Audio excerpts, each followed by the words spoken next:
So let's take a look at some of the salient properties of esters.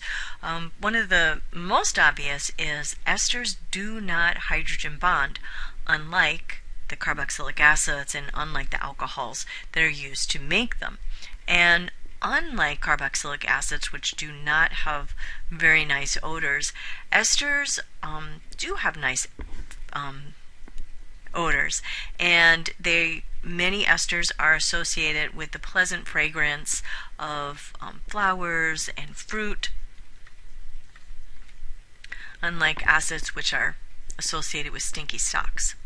So let's take a look at the impact that this lack of hydrogen bonding has by looking at the boiling point of some esters and the acid from which it was derived. And before we look at that, I also want to remind you, when you look at an ester, you can always tell which part of the ester was derived from the acid. It is always the carbonyl carbon and the R group bonded to that carbonyl carbon. So that always comes from the acid when you're looking at an ester, and then whatever in the ester, the oxygen that is bonded to an R group always comes from the alcohol. So here we're just comparing the boiling point of acetic acid. It has a boiling point of 118 degrees Celsius, and methyl ester has a it has a higher molar mass, and it has a lower boiling point. That's because it cannot hydrogen bond. And the same thing with ethyl ester. It has a higher molar mass than methyl ester, so it has a higher boiling point, but still a lower boiling point than the acetic acid because it cannot hydrogen bond.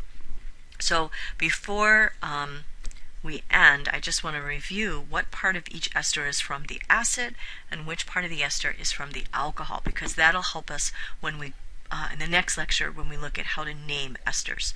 So the carbonyl carbon and the R group comes from the acid. So we can tell by looking at this ester that the acid part came from acetic acid, because acetic acid has 2 carbons.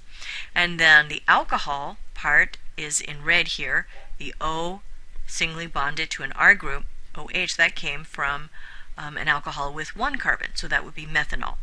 And this other ester also was derived from acetic acid, the carbonyl and 1 carbon, so the acid with 2 carbons is acetic acid, and the alcohol that was used to synthesize this has 2 carbons, so ethanol or ethyl alcohol.